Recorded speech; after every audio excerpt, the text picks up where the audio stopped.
is that darn karate Jew. They're making us rabbinites look horrible.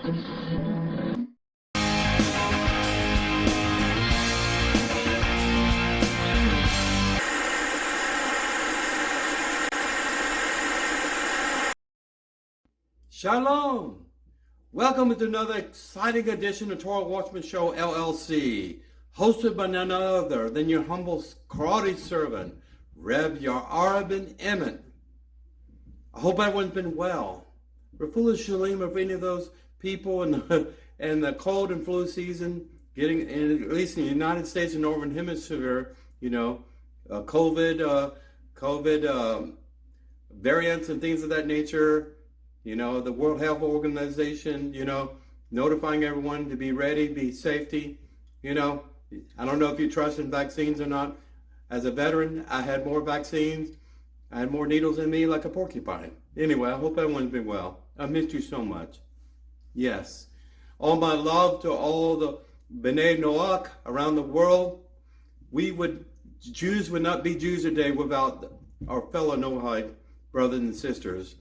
Special blessings to my karate brothers and sisters too, who sacrificed so much for the Holy Torah and holding it up as a banner of pride before Elohim in the world and saying, only the Torah, only the prophets, only the Tanakh, and nothing else. Yes, they sacrificed so much since the 9th century. Really? Yes, really. Actually, karateism means the ancient ones. It really does. I just bought a recent Siddur, and it's beautiful, okay? It actually has those helpful vowels, beside the consonants, and very easy to read. I want to encourage everyone to open your mind. Get away from the rabbinical Judaism. Just open your mind and just try to think something outside the box of the rabbinates, okay? Understand that the Torah is absolutely perfect. God did not need any help. He didn't forget anything. Remember, if it's not in the Torah, then it's not generationally important for your Nefesh Yehudi. It really is not. Okay? Everything else is just icing on the cake. The atmosphere of things, whatever. Throughout our Jewish history, we have a lot of exciting stories and legends and myths and Kabbalism and things of that nature. It's good reading, right? But it is not halakha of Moshe. It's not the laws of Moshe. There's only one halakha, believe it or not. It's the 613 mitzvot. You can find it in the 5 books of the Torah. Let's get started. That's what we're talking about. We're talking about the Torah, yes. The Torah cycle this week is Vayishlach, okay? You can find that key word in the book of Bereshit, chapter 32, verse 4. Usually the first word or the first phrase is what we lead that Parsha Sidra, is what we title it for. And we can thank the rabbinates for a lot of things, right? I don't dislike rabbinates. I just don't believe in their myths in the Talmud. I just don't. Rabbinates can benefit a lot from the karate Jews, right? Not like Masoretic texts. Yeah. I could go on and on, but I won't. Anyway, let's focus on Parsha Vayishlach. It essentially means, and he sent. And that's what we're going to be talking about.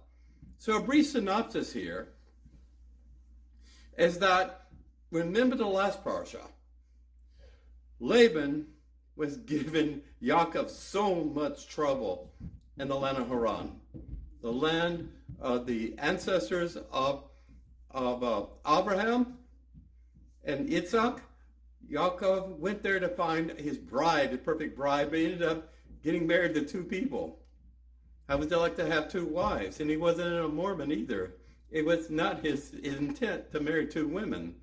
He fell in love immediately with Rachel, but it was trickery with something that Laban put in practice there.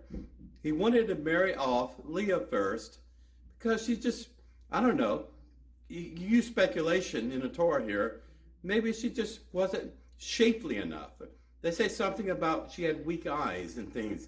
And I read something, I couldn't believe it. It said Leah means cow or something. You look at a cow, you just see, not too bright, you just see there. It's nice, to look at a cow, but you would probably get bored, right? Listen, Elohim had something special for Leah. He made her more fertile than Rachel was. Why? Because he had compassionate for Leah. And maybe there was adversarial action between Laban and Yaakov, that things were working in the path and the will of Elohim to get all of these things accomplished. The main thing is that Yaakov had 12 sons in all, right? Between maidservants, between Leah and Rachel and their own natural children, 12 children became the 12 tribes of Israel. And that's the ending story. We're not going there yet, but let's get up to this. So we have a lot of dynamic things happening in Yaakov's life. He was fearing for his life. Why? Remember that blood feud that Esau had. He swore before his own mother and his own father that he's going to kill his brother, Yaakov, for stealing his birthright, not once but twice, through deception and deceit. And Elohim has such a great sense of humor, right? Through trickery of Laban, he tricked Yaakov to marry first Leah, and then worked many years further in the future before he was allowed to make Rachel. All in all, he was essentially kidnapped there with Laban for 20 years in Haran, and that upper rock of today. It's humorous and very interesting, that story. But anyway, Elohim told Yaakov, and he spoke through his two wives, very wise women, Rachel and Leah, incidentally the matriarchs, yes, that we pray with, at least for our daughters. He used them to speak and convince Yaakov, you need to get out of Haran now, because Laban would never let you go. Why? Because Laban said himself, you are my good luck charm. And I don't believe that your herds could be exponentially so much more than what I have. How can you? I've been doing this business for generations. You come up here as a young shepherder and you're outdoing me. What's going on? You're stealing from my property, all of this stuff. And Laban claimed through divination that he found out that as long as Yaakov was there, he would be profitable. And that's kind of true, not divination, all the nucleomancy and all that garbage. But I'm saying that God's angel was with Yaakov the whole time, and everything literally he touched, Elohim blessed. Wouldn't that be wonderful in our lives, that we were righteous enough and we were on God's good side there, that by his own righteous word that he would have to bless us? Wow, just think about that. So continuing on, we have a very interesting story. Beginning with the first aliyah, we're talking about Yaakov is on his way home, the long journey from Haran to Bethel, and to that area where Esau was waiting for him, essentially, and returning home is something he really missed. And of course, he wanted to introduce his new wives, his brides, his Kala, right? He wanted to introduce them to his father. So a lot of things happening here. He trekked a long trek there. I don't know how many weeks it took, but it was by camelback more than likely, traveling across some desert, some mountainous areas, and he had to cross the Jordan River and all this. And he immediately heard messengers, I guess whispers or something, rumors, that Esau was approaching his people, his tribe, his caravan, with at least 400 men, war-fighting men, surge troops, as you could say. And of course, Yaakov was not a man of war. He wasn't. He was a shepherder. He had a shepherd staff. And of course, his men probably had more shepherd staffs than they had swords, right? They were not armed. So he was thinking about, what am I going to do? He was not thinking about saving his own hide. In fact, he had a guilty conscience, because he knew that as soon as he came back into the land of Canaan, that Esau had a blood feud against him. And you hear about Muslims honor killings or whatever. Esau was very hothead, very man in the world. You know, he got what he wanted through force and manipulation, that kind of person. Completely opposite to Yaakov, and I said that in the last parasha. But, you know, as a peaceful overture, Yaakov sent ahead messengers to Esau. Some of the rabbis said these messengers were angels, malachim. It's not really important to go into more specifics than that. Anyway, they were essentially ambassadors and liaisons of Yaakov. Think of Yaakov as the earliest stages of a nation. Think of Esau as an immature and earliest stages of his nation. Okay? And he would become Edom. He found that great nation and kings and everything else later on in life. Just think about that. So Esau was actually coming to greet Yaakov, not to kill him, but I think he came with a foreign intent to intimidate him, because he knew how to get on Yaakov's scared side and intimidate him enough and shake him up a little bit, because is that what older brothers do? And he was not that a few minutes older than Yaakov anyway. So Esau was coming. Yaakov was distressed. He did not know what to expect from his brother. You hear about plan for the best, hope for the best, plan for the worst, right? Contingency planning 101 in the military. We learned this very well. And it's ingenious what Yaakov developed his plan. He divided up his family from the most vulnerable of his tribe, like the women and children, maybe the elderly, and he put them in one group separate from the younger men that could actually, wield a sword or a spear or shield, whatever, to be able to stand, at least stand their ground and protect the vulnerable so they could get away. So this is character. It's all character, right? First of all, Yaakov had a guilty conscience. Second of all, he was man enough to stand up to the consequences of his deception, even though his mother led him in that direction. But it was by the bidding of Elohim, the whole thing. The whole thing was the bidding of Elohim. Okay? So he prayed through this whole thing. He prayed and prayed and prayed to the God of the universe. Please direct my path. Please protect my family. Please protect my children. Please take care of me. So, it was God's promise. He claimed that promise there. Remember, the same promise that Elohim gave to Abraham. The same promises and anointing and blessings in the Baruch that he gave Esau. And the same blessing and promises through night visions that Elohim made very clear. Those blessings were inherited to Yaakov as well as the holy patriarchs.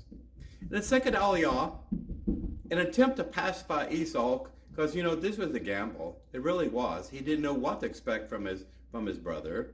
He knew his brother's personality. That's why he was very cautious and afraid. So Yaakov sent a lavish gift consisting of hundreds of heads of cattle and sheep. Now the main business there was not agriculture, but raising herds of cattle and sheep and goat. There's no discussion here about growing crops and things of this nature.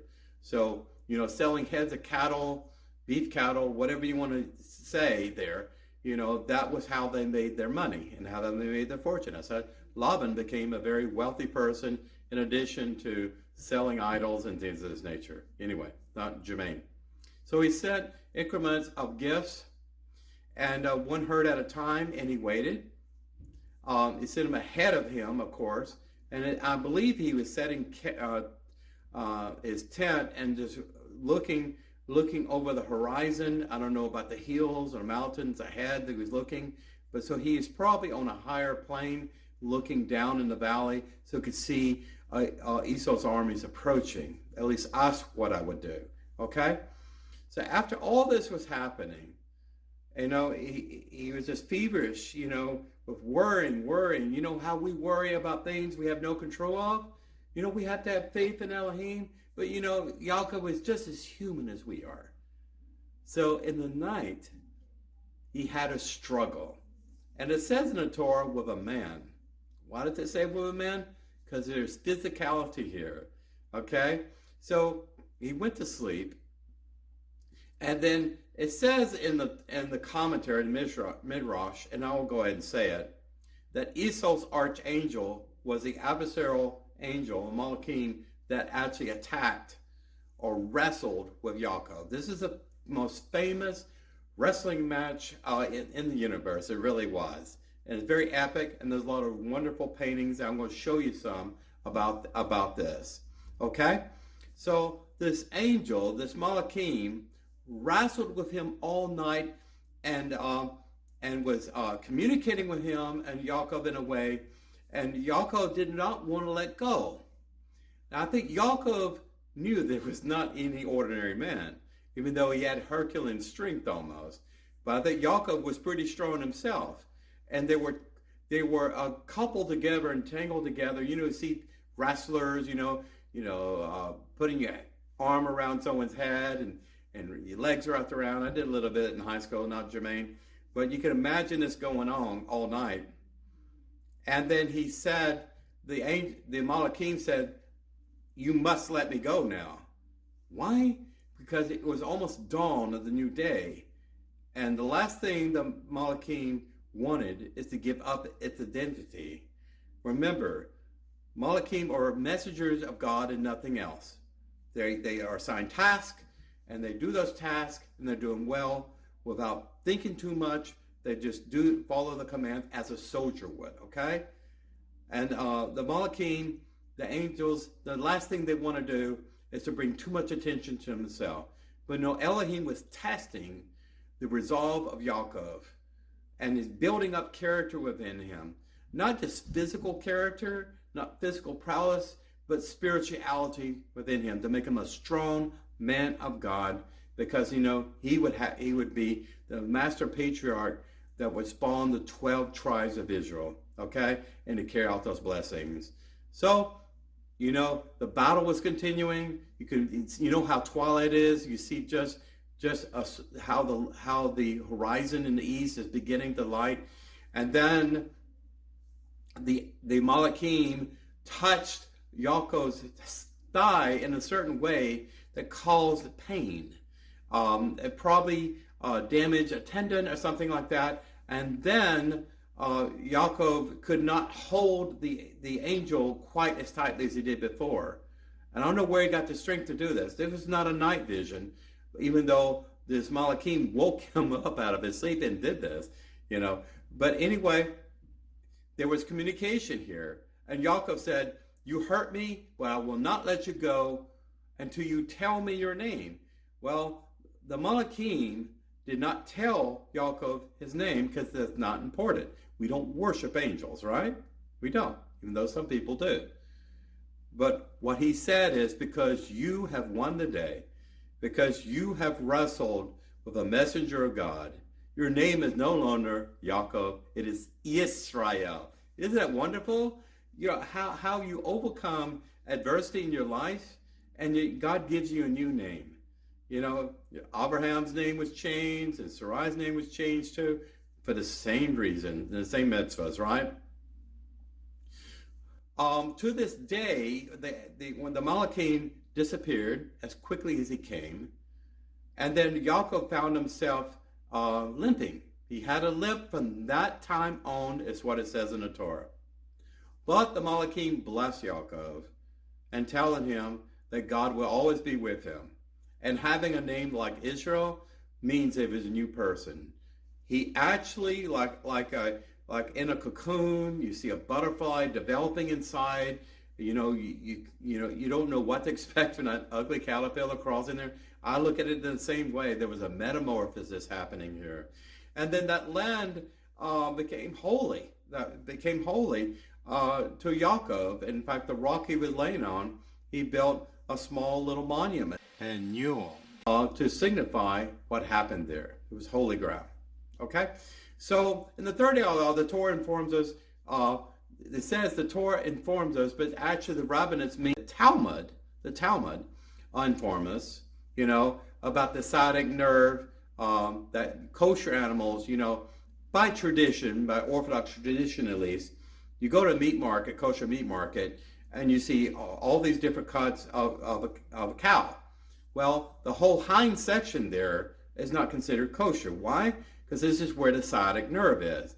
Well, you heard about sciatic nerve pain. It is very painful, nothing to joke about. This is exactly what the Malachim gave Yaakov when he put a limp in his side. He had sciatic pain. That's why he limped. He probably had a cane from that point on. And the rabbinites came up with this idea about sciatic nerve and not eating that part of the cow. And it's a tradition to this day. You are not allowed to buy that part of the cow, the rump section of the cow, the hindquarter of the cow is not considered kosher. Okay? So that's where that came from. Okay? So after this wrestling match, the universal wrestling match occurred, Esau finally arrived. You can imagine how it would look over the horizon the next day, and Yaakov is worn out because he's been wrestling all night, right? And you picture this coming. You see dust in the background. You see the dust approaching, a cloud of dust rising, and you hear the stomping of feet and everything else. His heart must have been beating out of his chest. But when Esau came, he didn't come drawing a sword. He didn't take a sword out of the sheath, even though I'm sure he was well armed, because he was that kind of individual. And when he came to Yaakov, he was very respectful to him. And they both ran toward each other and embraced each other as brother to brother. And it says here in the Torah that they wept. Now, the Christians like to think that there was massive teshuvah and that Esau was a changed person. Not true. You hear about crocodile tears and that kind of thing. Well, listen, Esau was filled of all that negativity and anger. And, he was probably touched so much. You do become wise as the years go by. There were young men when they got into that blood feud, per se, I'm going to kill my brother and kill my brother. Well, when they grew older and had families and wives and things of that nature, grandfather, you become a little bit wiser, right? So Esau decided to just let bygones be bygones and to forgive and move forward, okay? So in the fourth aliyah, Yaakov's family approached and greeted Esau too, and they had like a family reunion. So despite Esau's objections, Yaakov prevailed upon him to accept the gift that he had sent ahead. So all these gifts, the cattle and everything else, and the individuals that were escorting, the shepherds, escorting all this livestock, he brought them back. He said, I don't need this. I'm a very wealthy person. But, Yaakov insisted, please take it. So Esau offered to accompany Yaakov on a trip back home after they had that family reunion at Yaakov's place. But, Yaakov declined, and it's probably a good idea because, his brother could have changed his mind after Yaakov was back there. He could have. Who knows? His personality was unpredictable, and he was prone to rage and anger, and essentially by force taking anything he wanted, like someone else's wife. Okay? So when Esau returned back to his home in Seir, this is actually became the land of Edom in the future. And we'll get into this about his descendants in a moment. So Yaakov proceeded to the city of Sukkot. Eventually, Yaakov arrived at the outskirts of the city of Shechem. So Yaakov went to the city of Sukkot, and in his travels, he ended up at the city of Shechem. Very interesting. Shechem, is known today as the tomb of Joseph, and it's controlled by the Palestinian Authority because Israel stupidly in 1994 gave up that holy site to the Grand Mufti of Jordan. Not getting to that, okay? So as Yaakov approached the city, and there is some time that went by, becoming an older man, he purchased a plot of land from the Canaanites there and erected an altar to Elohim.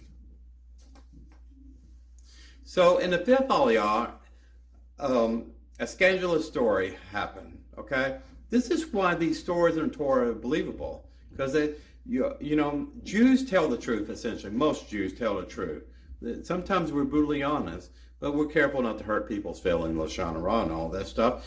But the Torah is very brutally honest about the dynamics of humanity and life and human relations, and none other than Yaakov's daughter Dinah.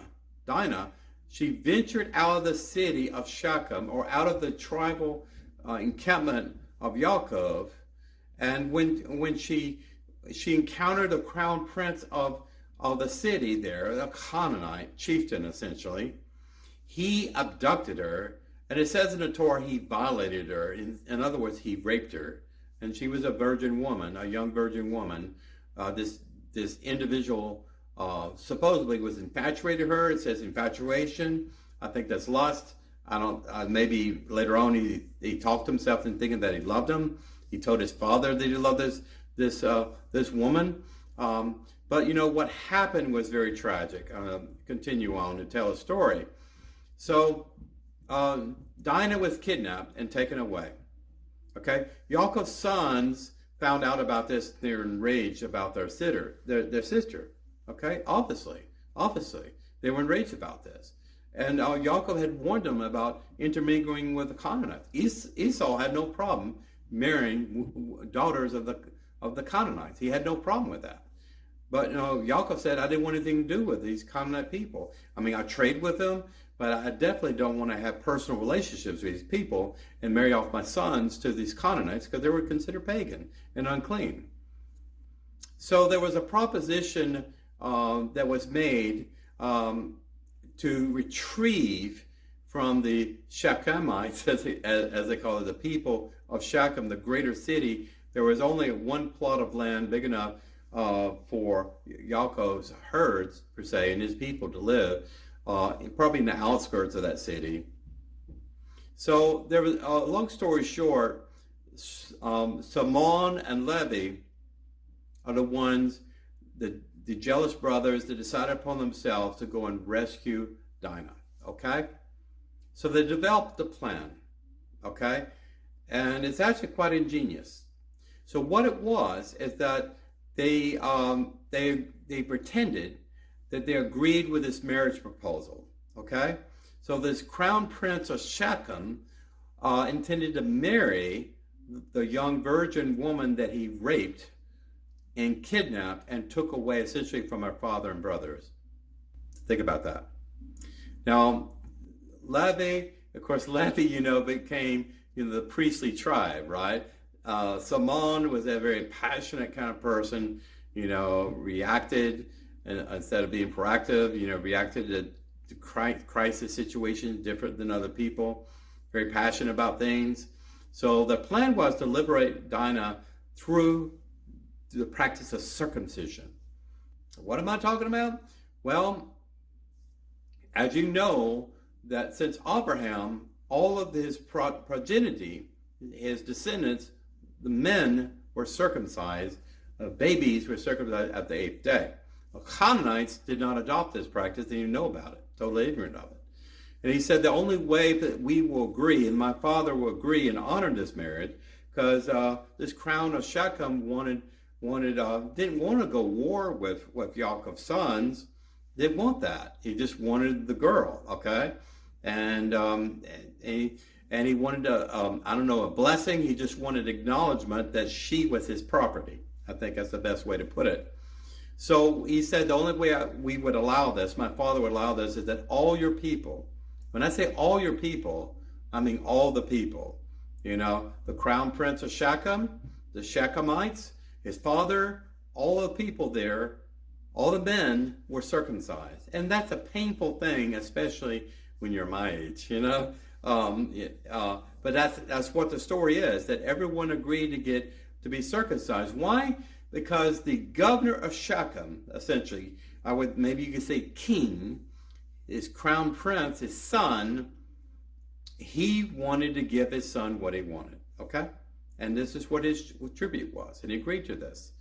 So what happened is that after everyone was circumcised and they were in their tents, sleeping and recovering and healing, well, Levi and Simeon took their benefactors, I guess, maybe soldiers or people, that protectors, they got a paramilitary force together and then went with a sword and went into the city and killed all the Shechemites, murdered them, murdered all of the men that were circumcised, and then took away their daughter. Well, you know, when Yaakov found out about this, what happened, he was devastated. Not that he didn't understand the need of Levi and Simeon to rescue his daughter and sort of righteous indignation or get back of what was done. It was horrible. You know, a young girl being violated and kidnapped like this. You hear about hostages in Israel being kidnapped. You just imagine the pain of the family going through this. But the last thing Yaakov wanted in his older years is to get involved with a tribal war with Charan. And he didn't want people to find out. But what happened, Elohim, this was an adversarial test again. Should have Levi and Simeon did what they did? Probably not. But Elohim had promised Yaakov he would bless Yaakov and all his descendants. And the angel of God was with Levi and Simeon in this righteous repudiation of the crown prince of Shechem and what they did and violated their sister. Okay? Brothers and sisters, inseparable, right? Was it an honorable thing? That's your choice. Whatever you think about that. Okay, I appreciate your feedback about this. But this kind of thing happened in Canaan all the time. It really did. You know, tribal warfare, warfare over whale rights, and people accusing each other for cattle hustling, taking their sheep away. All these things. It was so easy to light a match and start a flame that was uncontrollable, and it could never go out with tribal warfare and blood feuds and things of that nature. But you know, Yaakov was very upset. He was cajoled though by Elohim and says, "Don't worry, I will protect you. Don't worry about this." What happened is that Yaakov and the young nation of Israel that was in the process of forming in all this, that there was fear of Elohim went through the land. What happened to Shechem? Okay? And I'm starting to think about this now, that Simeon and Levi, it would be pretty difficult for two men, much less maybe 6 or 12 men if they had help, to eradicate all those people. I think possibly maybe an angel of the Lord helped them do this. I don't know. It's your decision of what to believe in here. The details aren't there. It's not generation important. But you know, Yaakov moved on. He arrived in other places in Canaan, this time at Beth-el, and God appeared to him and blessed him and formally changed his name to Israel. So remember, the Malachim that wrestled with Yaakov said, "Your new name was Israel." Then you had Elohim said, "Your name is Israel." So depending on Yaakov, how he handled the situation, this crisis with his daughter and Levi and Simeon, was probably the final test there, because he was up in his years. Okay, so in the 6th Aliyah, Yaakov's family continued on toward Hebron. You know, Hebron, the tomb of the patriarchs.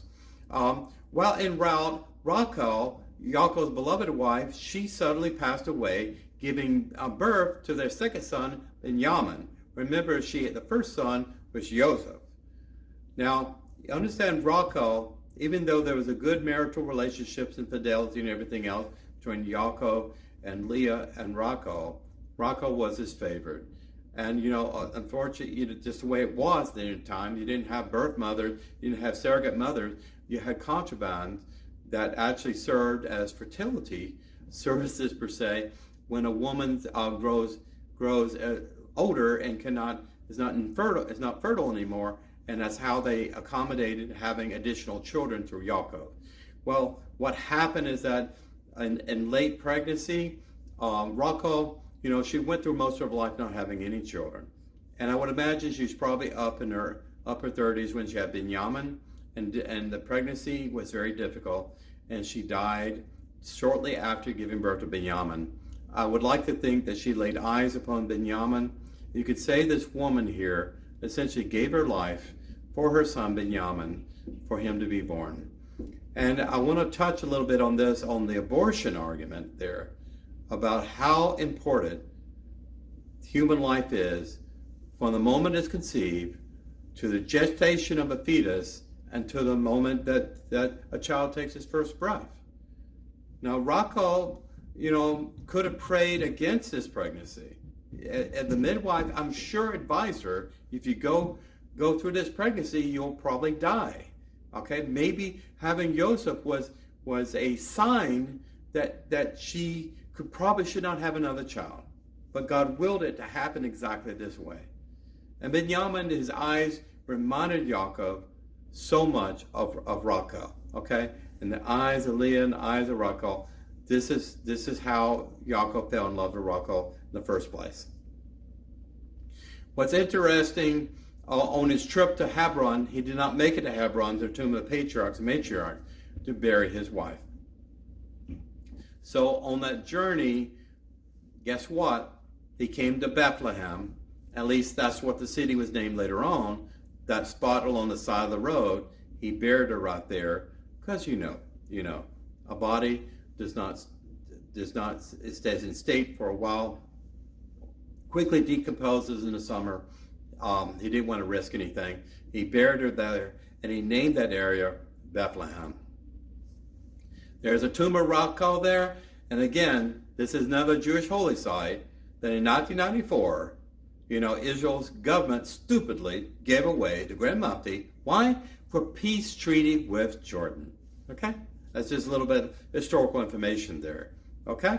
So they traveled yet further after Rachel was buried. I'm sure they set Shiva or something similar to that and mourned for a time there. So what happened is that Yaakov's eldest son, Reuben, interfered with his father's marital life. I'm not sure what exactly led to his decision to do this, but it was completely wrong and immoral. So listen. So at long last, Yaakov arrived in Hebron. Esau died and buried in the cave of Machpelah alongside with his wife and parent. What happened to Reuben, he actually, it says in the Torah, and I'll show the verses here, that he slept with one of his father's concubines. Why? He probably wanted to borrow her to have more children, because maybe his wife was past age to have children, and he did this surreptitiously and probably did not ask permission or something like this. And then, Yaakov remembered this. He remembered this even when he went to Egypt, with the 12 tribes. We'll talk about that later. So you hear that Esau finally passed away, and there's not a lot of discussion about Esau except that he was probably bedridden and probably followed them. He was blind.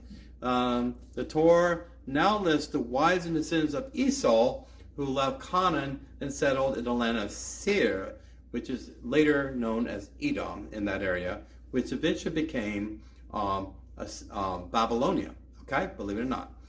And as you know, in the future, in the time of Moshe, time of Joshua and Caleb, and all of this fighting with Edom and Moab and Midianites, and all of this, and of course, the exile to Babylon in the land of Edom, these were curses.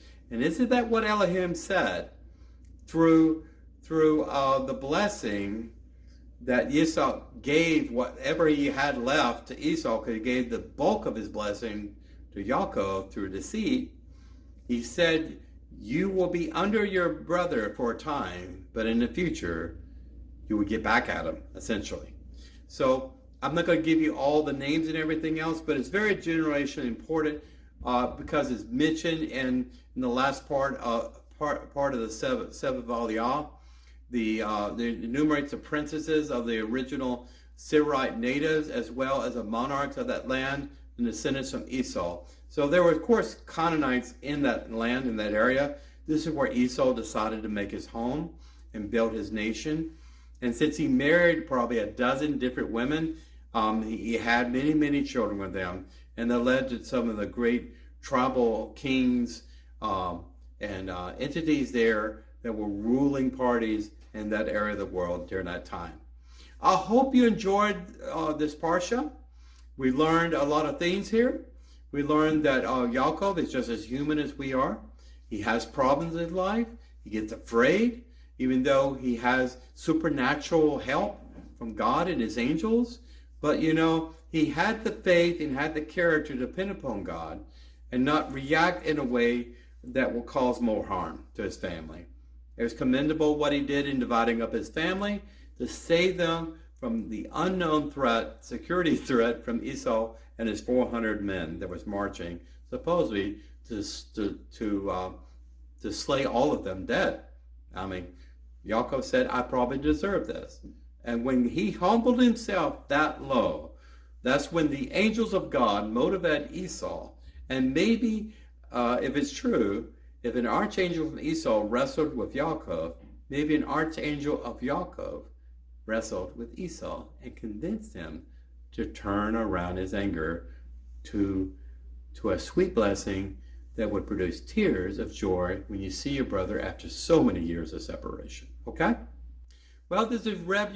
Ben-Emmett signing out. Remember, God loves you no matter who and what the world calls you. The world may judge you, but only worry about the judgment of our divine creator that breathed the sweet nefesh within us and gave us sentience, right? Listen, Jew or Gentile, remember, God loves you. And God has a salvation plan for you. Read about Ezekiel in chapter 18, verses 21, 22, 23. Read a couple verses in front or after if you want more context. But that is the salvation plan for every human being on the planet, not just for Jews. You don't need Jesus. You don't need Buddha. You don't need any other false Messiah. All you need is a saving knowledge that God loves you and will forgive you no matter what you've done.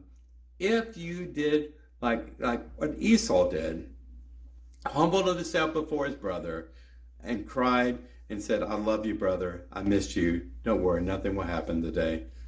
There's teshuvah waiting for all of us.